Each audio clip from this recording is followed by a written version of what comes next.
Sounds like we're having a dance party in here. You know me. So apparently our music has been hijacked yet again. It's a little more exciting than usual, so... We can cut that one out. I'm not... Hey, it's all good. You guys are, you're listening to K-Talk Radio. This is PrepperCon Radio. It's a special segment every Wednesday from 9 to 10 a.m. We, of course, hold one of the largest, most exciting preparedness expos that I've ever been to. Hopefully I can say confidently that it's the largest in the nation, but we're still scouring the data to verify. This year, if we can hit the numbers we're targeting, which is 15,000 people to be at the event, I believe will be the single largest event in the nation. We've got a special guest on today, Cache Valley Prepper, who's done quite a few articles on EMPs, and in my circle of friends, he's the most knowledgeable when it comes to EMPs. So we're glad to have him on air with us today. Thanks for being with us, Cache. Thank you. So before the break, we were talking about EMPs, both the coronal mass ejections, so the solar generated, and then the nuclear generated. Let's talk this next segment. Let's talk about how we can kind of protect ourselves. Like what it'll do to cars, what kind of cars we need to get, how can we protect our electronics. And will it do any good to protect Absolutely, our electronics? yeah. So what do you think we should... Let's start with cars, because I think everybody likes cars, right? Because we drive to work, we drive to the store, everything we do is, requires a car. So let's talk about cars. How's it going to affect cars, and what can we do to be better prepared, vehicle-wise? Okay, with cars, there are a lot of things people, I guess, a lot of bad information out there. They kind of take a little bit of research that has been done in the public sector out of context that was not funded and scope of it. There were just some real problems with the testing that has been done so far on cars, and it's led to a lot of misinterpretation of data. But, that's funny because I've heard that quite a bit, but I've never... So let's talk about that study real quick. Okay. So the study that you're referencing was not a full study. It was a partial study is what it sounds like? No, it was the EMP Commission, and the cars were tested on an EMP simulator up to a field strength of 50,000 volts per meter.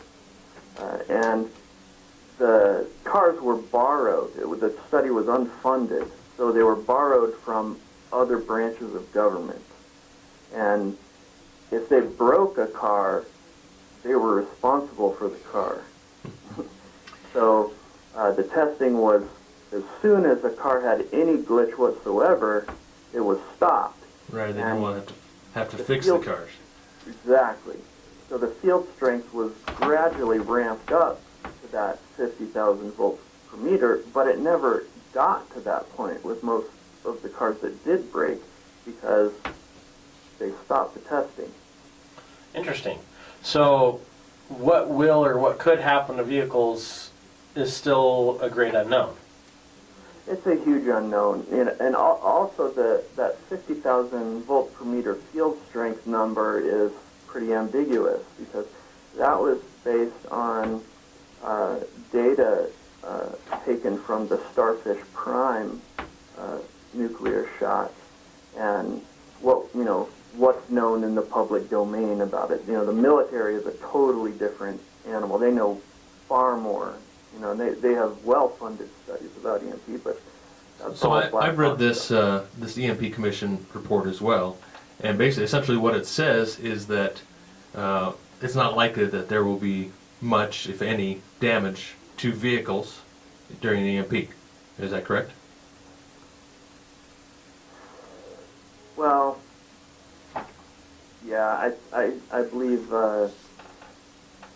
that's kind of relative. I mean, they said, if 20% of the cars on the road die, that's kind of a big deal. Mm-hmm. But now what you have to realize is that we may not be dealing with 50,000 volts per meter. We've had 50 years to work on and optimize super EMP weapons, and Russians claim a field strength credibly of 4 times that. Wow. So, then you're talking a whole different ballpark of what it would do to coast. And the other thing is that between the 60s and when that study was performed, cars were much more sensitive because electronics are more efficient and they run at lower operating voltages than they used to, because the technology is getting smaller and smaller.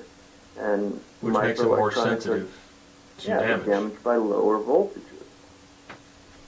So do you recommend different They types of charge vehicles more for safety, or what are your thoughts on those?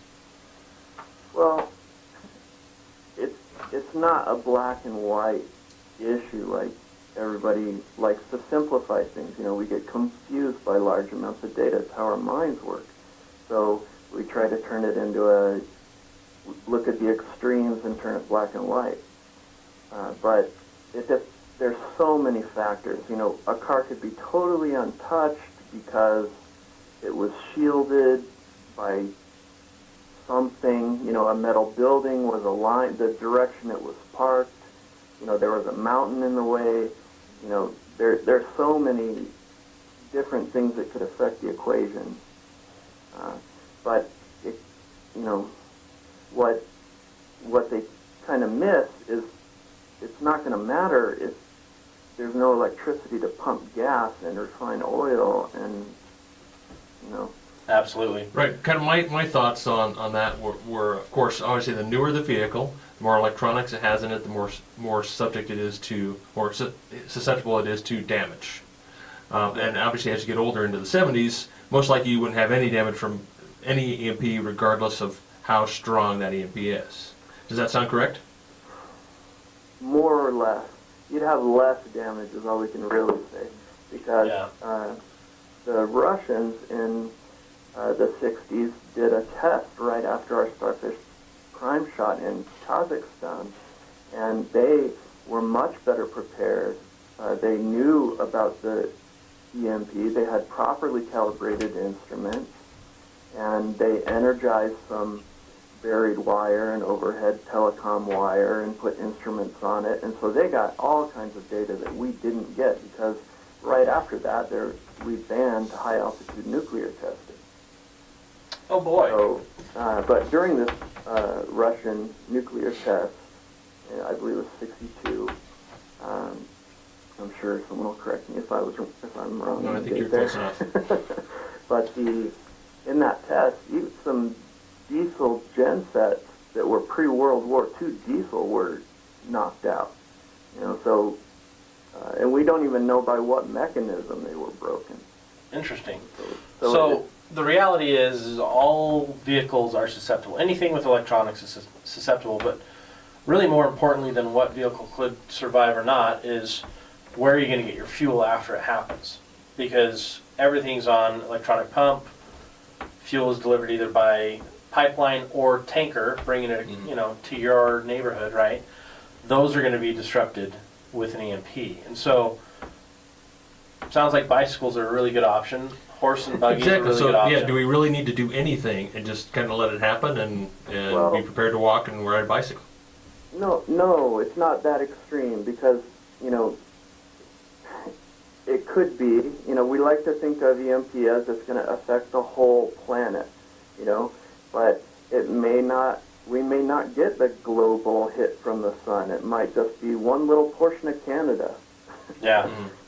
Or it might be the whole country, or, and the same thing with the farther you are away from the burst, the less the field strength is going to, the lower the field strength is going to be. Yeah. So it may not damage your vehicle. There will be a lot of vehicles that survive. Well, one of the things that I've heard a lot is one EMP over the nation is going to take everything out, which is an absolute just crazy thought. Not necessarily take everything out, but it could take down particular portions of the grid. Yeah, it's everything is subject to the radius of the blast, right? Wherever the blast is, whatever happens, it has a distance it can carry, but one single event is not likely to take out the entire country. Actually, that part can be true. One of the things people don't understand, they hear about when you think about one event taking out the whole country, it's more the height of the blast. Like, if it went off at 400 kilometers above the Earth's surface, it would hit the whole lower 48. Some of the lower 48 would only get 30 or 50% of the field strength, but it would fry the whole U.S. power grid, yes. Okay, good. I'm glad you actually argued that, because I was actually just trying to plug to see your reaction. So my advice is, this is the point where we can talk about Faraday cages, I guess, right? And other ways to protect our electronics, if we even want to try to protect our electronics. I'm going to get a 20-foot shipping container, park my rig inside. there you go. That could work. So what about that? Would one of those steel Connex containers work as a Faraday cage? Yes and no. Sure, it's going to provide a degree of shielding, but no, it's not a sealed envelope. They have holes in them, they have seams in them, and the principle of a Faraday cage is that the electrical charge is moves through the skin of the Faraday cage. With any shielded envelope, say you have an ammo can or a shipping container, if it has if the paint on it isn't a conductive paint, that disrupts the flow of electrons through the skin where that touches, or if it has a rubber gasket, things like this, like that people don't think about. So you'd have to strip it of paint, and you'd have to install conductive gaskets. See, I've heard both sides where exactly what you're saying. If there's the smallest pinprick or whatever in hole in your Faraday cage, it's going to let waves through. But I've also read probably other speculation, which is where I become confused. That if it is, in general, in like an ammo box, I've heard the ammo box is a good Faraday cage. I kind of think that a microwave or an oven would be a good Faraday cage as long as it's insulated. Whatever you put in there is insulated. I mean, what are your thoughts on that? Ammo box would be a good Faraday cage if you remove the rubber gasket and replace it with a conductive metal gasket, and it's touching metal, not paint. The paint can be on the outside of the container, but not where the lid meets the body. So you have to think of it like an electronic circuit, where you have contact, where you're having, say you're protecting a room and you've got a door there that you've got protected, you have to bridge those gaps with some type of electrical connection. Exactly. Okay. And anywhere you have a seam, you have to say, what's in that seam? Is that material the same material that's in the wall? That's a really good point you brought up. Now, does it need to be grounded, or does it need to be situated in anything special, or can it just be one complete skin all the way around the item? It doesn't have to be grounded, but it should be grounded. Okay. And I've heard the opposite, that it shouldn't be grounded. So why are you saying? So first we'll go to you, Cash. Why does it not have to be grounded, but is best to be grounded? It doesn't have to be grounded, because even if it's not grounded, it's still going to conduct the flow of electrons around the object. So you're kind of thinking maybe like an example of lightning hitting an airplane. It's not grounded, but everything inside is protected, right? Exactly. But also think of a building when they install, a lightning protection system on it. It's wrapped in metal, which conducts it and takes it right to the ground. Is that a fair comparison? It's largely a safety precaution why we ground things. It gives a place for the current to discharge. So that's why it's not absolutely necessary then. But is it actually a current, or is it just a radio wave? Where currents, I agree, you should ground it and allow that to travel around the object and into the ground. Does a radio wave also act like electrical current? it builds up an electrical current in the conductor. Okay. So depending on which EMP we're talking about, let's say we're talking about the geomagnetic EMP and the long conductor length.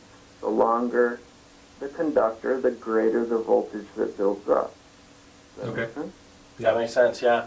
So depending on proximity and depending on, the intensity, there are so many factors. It's really hard to be absolutely safe, I guess you'd say. You really can't look at it in a vacuum. Yeah. But some protection is better than no protection, because it's not going to be black and white. It's going to be did it get just enough to break it or not? Mm-hmm. Is it fixable? These things matter. So I like the rule of redundancy. So to me, it sounds like it's a good idea to have an extra radio, extra cell phone, some extra devices tucked away, if you can afford it, which, be simple, people, be reasonable in cost. You don't have to have all the bells and whistles, but it would make sense to put some of those items in a protected, shielded area, just in case. Because there's no way to know if an EMP is coming. I mean, you can watch what's going on. NASA can track, and other groups are tracking what's coming on with CMEs, but there's no major guarantee, and there's no major guarantee. Future. Yeah, there's no guarantee. Yes, telling the future. Nobody's got that crystal ball. Well, we're running into another break. We're PrepperCon Radio on K-Talk AM 630. We'll be right back after a few short messages, and we'll have our special guest, Cache Valley Prepper, with us talking about EMPs when we get back. Action to try to resolve those things or prepare as best you can for those things.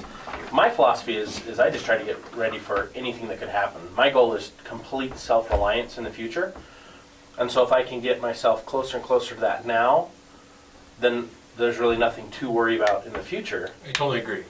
And today we're talking about something very specific, which, yes, there are specific things that you can do to prepare for this specific event, but like you're saying, if you're self-reliant, in the end, it's really not going to matter. You're going to be able to handle pretty much any emergency, any situation that comes along.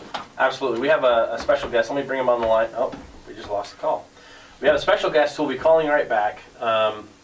Really fantastic guy. He goes by the name Cache Valley Prepper, and he is a author on Survivopedia. He's been on American Preppers Network.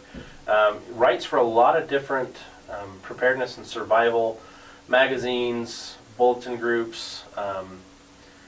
Just really, really knowledgeable guy. So we're going to bring him back on here in a minute. But today's topic is all about EMP.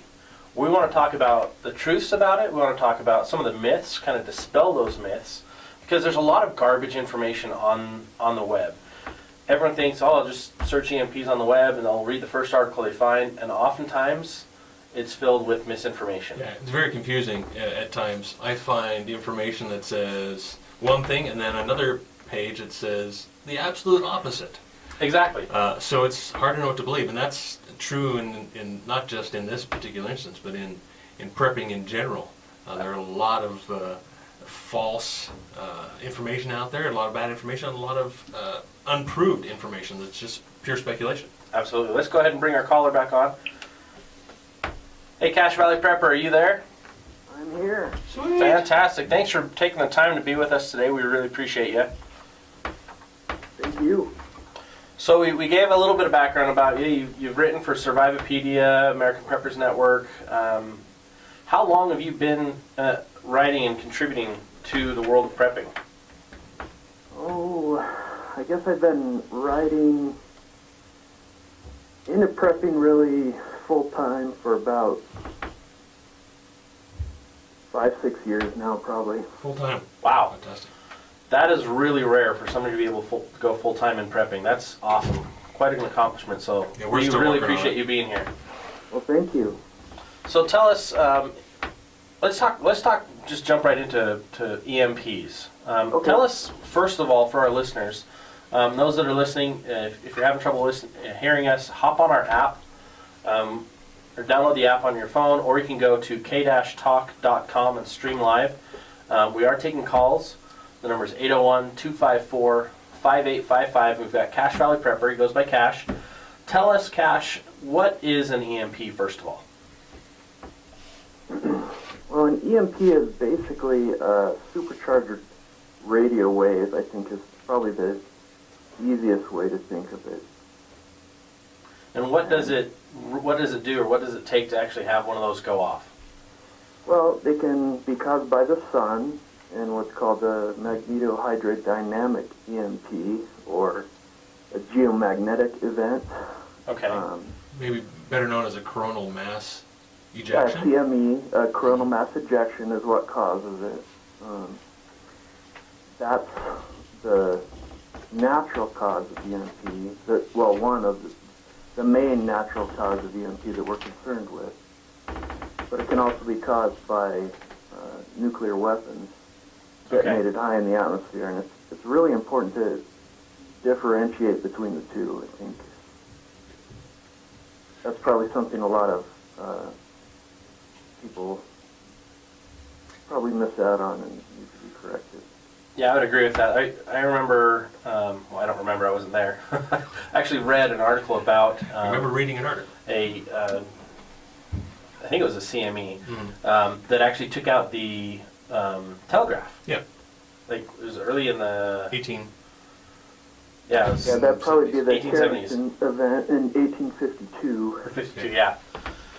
Now, so what that did is, from what I understand, it basically shut down the entire system. Now, did it destroy this, parts, or do you know much about that one? That event, a little bit, that event, it destroyed the newly laid transatlantic cable, and it burned up a lot of telegraph stations, burned lines right off the wires. But at that point, the world was not dependent on electricity. It was a luxury. Whereas today we are absolutely dependent as a society, as even most of the world, anywhere you call a first world country, is absolutely dependent on it. Even second and getting into the third world countries are absolutely dependent in certain ways on electricity. So what do we need to know about these things? Is it dangerous to us to be out while one of these happens? No, there's no danger to the human body from the EMP itself. That's kind of its own myth too. If some large voltages are created, so if you happen to be touching a long conductor when it happens, Right. That would be good. And that's what I understand is really what happened back to the telegraph system back in the 1850s, is that these long stretches of metal act as conductors, and actually, in some instances back then, caught some of these telegraph stations on fire because of the long, larger copper wires that conducted this electromagnetic pulse, where at that point you could actually have some physical harm rather than just the wave traveling through your body, is I think what maybe Scott was alluding to. Yeah. Yeah, and at that, the thing with the natural EMP caused by the sun, a solar event, is we have a lot of really long conductors that run parallel to the Earth's magnetic field. So all of the pipelines, the telephone cables, the power grid, it all is positioned along the Earth's surface, so it's perfectly polarized to take up the EMP. I never thought about that. So the pipes, obviously, the electrical grid as well is easily an antenna for this, I guess you could call it, a conductor. Even long conductor, even buried cable. Even buried cable. How deep can a cable be buried and still be affected by it? That's a good question. It would depend on any electromagnetic shielding provided by the Earth between the cable. And some of the cables are actually shielded themselves, some cables, communication cables in particular. True.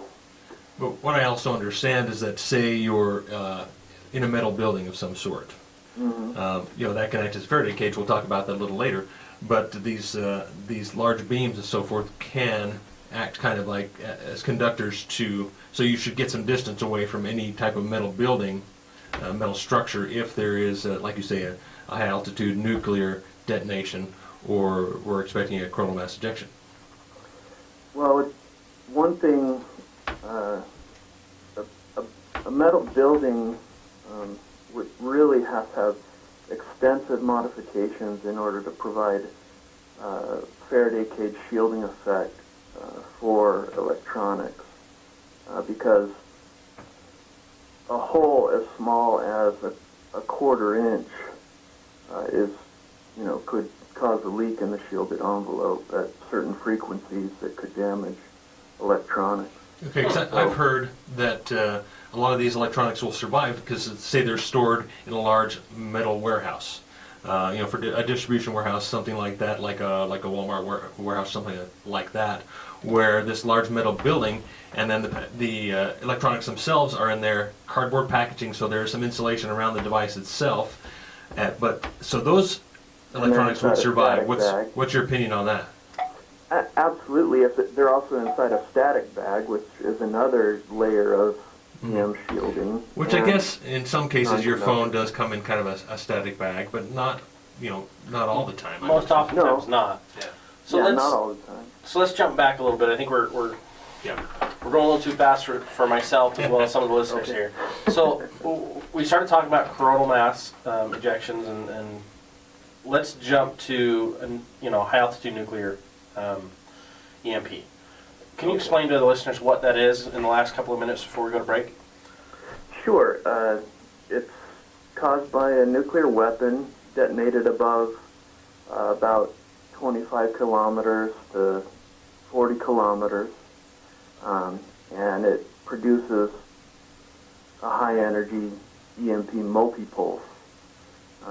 There are 3 elements to it, so it's more difficult to protect against than the geomagnetic EMP, and it will destroy devices that are not grid connected, shorter conductor links. Okay.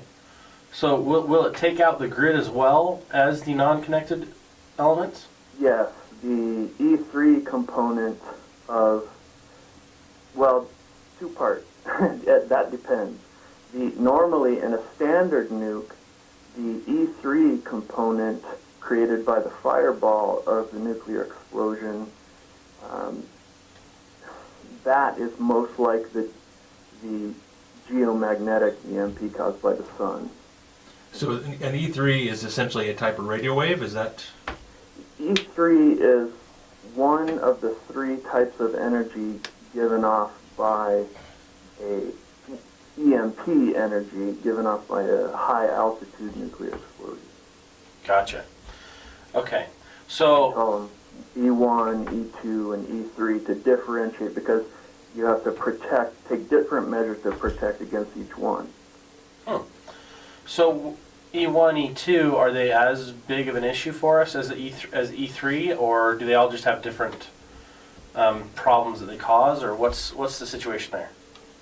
E1 is caused by the gamma rays, and it knocks high-energy electrons off molecules in the upper atmosphere. Okay. It's known as the Compton effect. Okay. And it results in a 1,000-fold increase over the EMP that would be generated by a surface burst. Okay. So, and then scientists had no idea. Well, they had no idea about the Compton effect until the hardtack yucca shot in the 50s. Tell us a little bit more about that. I'm not as familiar with that as should be.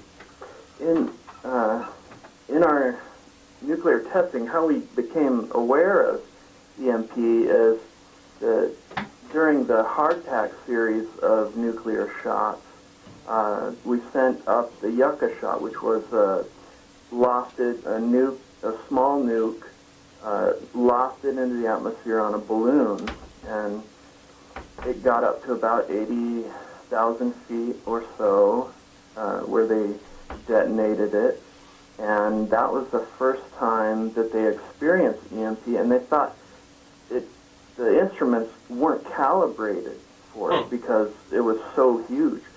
So they just weren't ready for it at all. No, they didn't know that it would happen. Well, we're hitting a hard break right now. We've got to take a break for a second to go to our sponsors. Okay. We're going to be right back. We've got Cache Valley Prepper. We're talking EMPs. It's going to get deeper, so hang in there. Stay tuned. We'll be right back. Hey, welcome back to PrepperCon Radio. Wednesday morning's jam session. I don't know, EMP jam dance session. party. Our music's a little different today. Thanks for tuning in. Thanks for being with us. We've got Cache Valley Prepper on the line. We're talking about EMPs. Before we jump back into it, though, I want to give a special shout out to our show sponsor. I want to give UtahSafehaven.com a big shout out. If you're looking for recreational land, if you're looking for a bug out location, they've got it, and they can even get you financed. They've got special in-house financing, no credit check, really affordable. Everything starts at 20 grand. Yes, I said 20 grand. That's like buying a $3,000 car that'll go 36 miles per gallon. It's a sweet deal. For 500,000 miles.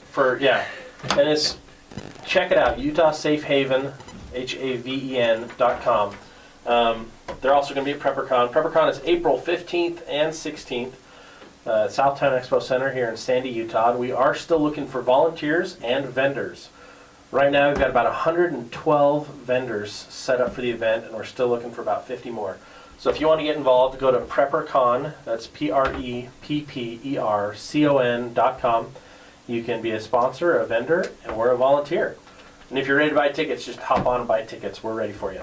Awesome. We're excited. We've got Cache Valley Prepper with us. He actually gave us a great review last year and gave us some good advice on what we can improve on. So thank you for that. Oh, no problem. Let's dive right back into EMPs. Okay. So Shane brought up he kind of wanted to talk about vehicles again. I kind of wanted to talk about plan, like what can we really do? What are your thoughts? I mean, what are you as a prepper and as a professional prepper, which you're one of the lucky few? What are you doing to be better prepared, or what do you recommend we do to be better prepared, or even just better educated about EMPs and their potential? Well, I realize that I am not our target listener necessarily, so I think it doesn't have to be complicated. You can get a dual band ham radio for $25 today. It's amazing how much they've come down in price, and it could be simple. Probably the best, most EMP resistant Faraday cage most people have in their home is probably an aluminum pressure cooker. That's actually a really good idea. If they just line that with a non-conductive lining and put their old cell phone in there and a spare ham radio in there. And I've also heard you could take the box your ham radio came in, wrap it in tinfoil. yes, you can. As long as you overlap it and make sure the seams are there. There's a big difference in the thickness of aluminum between a pressure cooker and aluminum foil, but the best mileage you could get out of aluminum foil would be to alternate layers of aluminum foil and a non-conductor. Okay, that makes sense. So That's gonna wrap give you it better aluminum foil, wrap it in protection saran than wrap, solid aluminum. and then wrap it in aluminum foil. I understand you can also purchase copper foil. Yes. Have you found any copper foil out there? Because obviously copper, I think, is. Let me give you where I'm talking from. Is I did some work on the data center, and I know for a fact that all those data buildings, center? the data center over here, The data center. I helped specify some materials in there. Never got to do any work on Where it. everyone's listening. Exactly, where everybody's Gotcha. like, hey, out there, data center. But I know for a fact that it is entirely lined with copper mesh from floor to ceiling. So I know, Yes. and obviously that's a question because we're talking about the gaps of spacing between, in your Faraday cage, what can let, a pulse come through, a radio wave come through there. I guess not necessarily that the copper mesh is preventing that. I think it's more about snooping and spying and keeping snooping eyes, ears out of that facility more than EMPs. Does that sound correct? Well, it's both. Okay. You know, the same protection that offers attenuation against EMP will also block out signals. And any conductor will do it.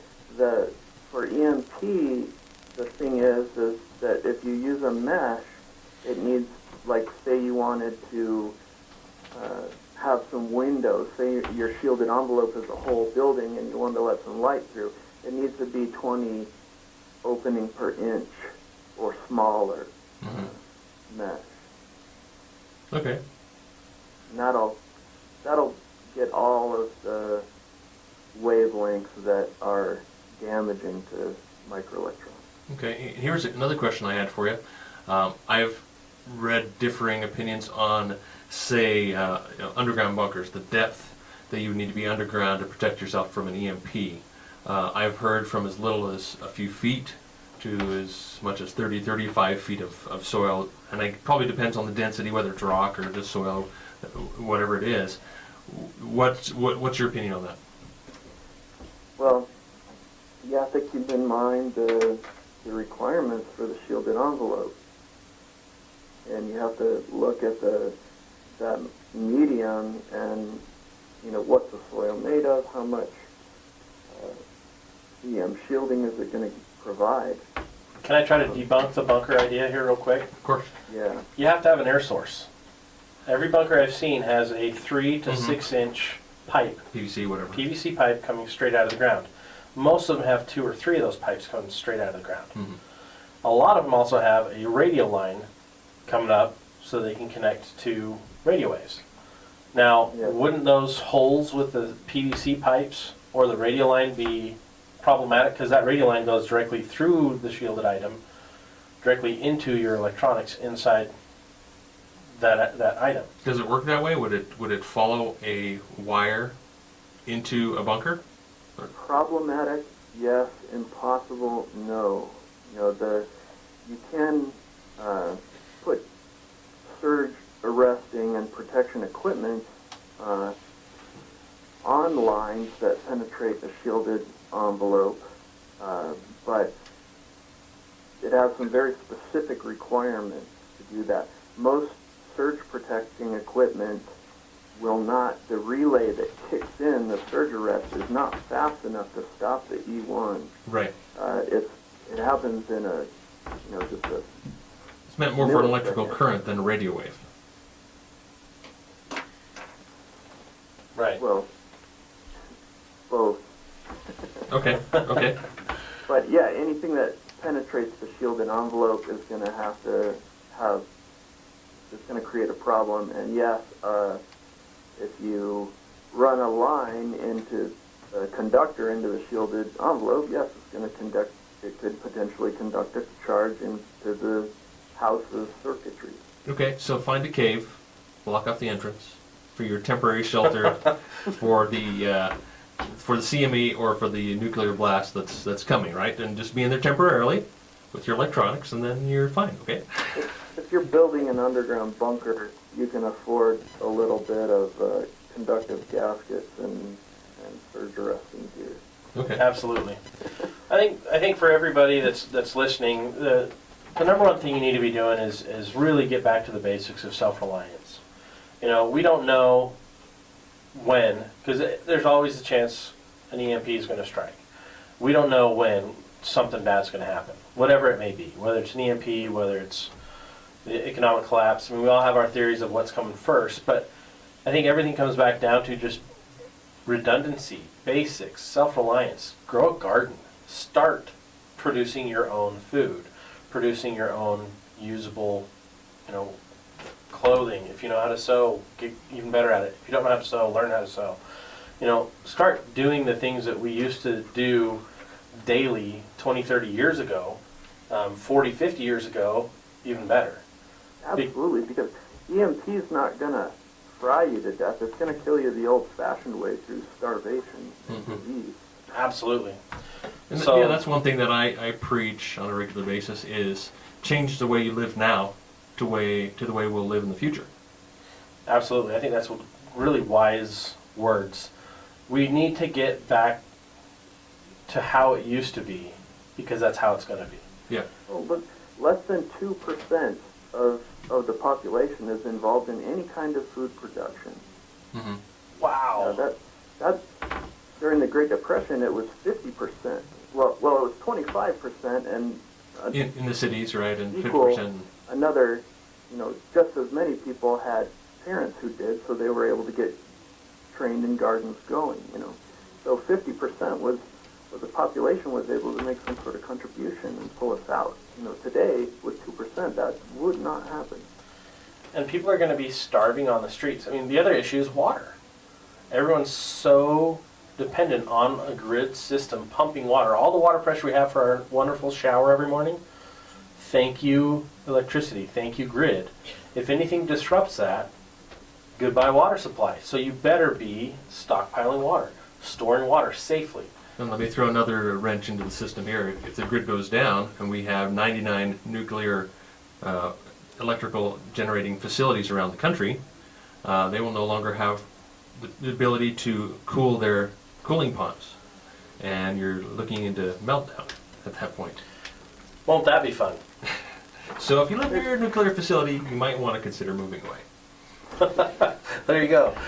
Well, we want to thank you for being on with us. We're almost out of time. Always a pleasure. Your content that I've read online is fantastic. Where can people find your articles or more information about prepping?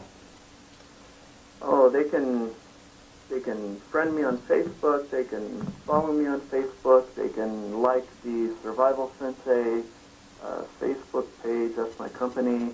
Or they can just Google Cache Valley Prepper. They can email me at cachevalleyprepper@gmail.com.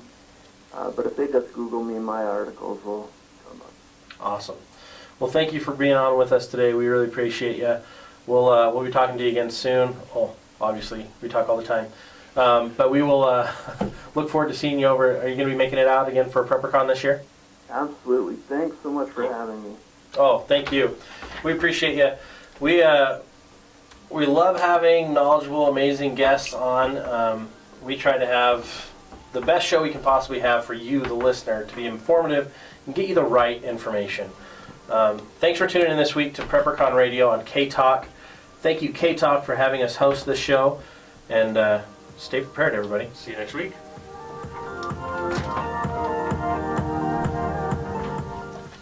Are you planning to bug out or get out of Dodge when things get bad? You still there? You have your food, water, and clothes, but where will you go? UtahSafehaven.com has ideal retreats for your whole group. There? Founded by preppers, for preppers, they have properties ranging from small campsites to 50 acres or more. Pricing starts at just $19.99.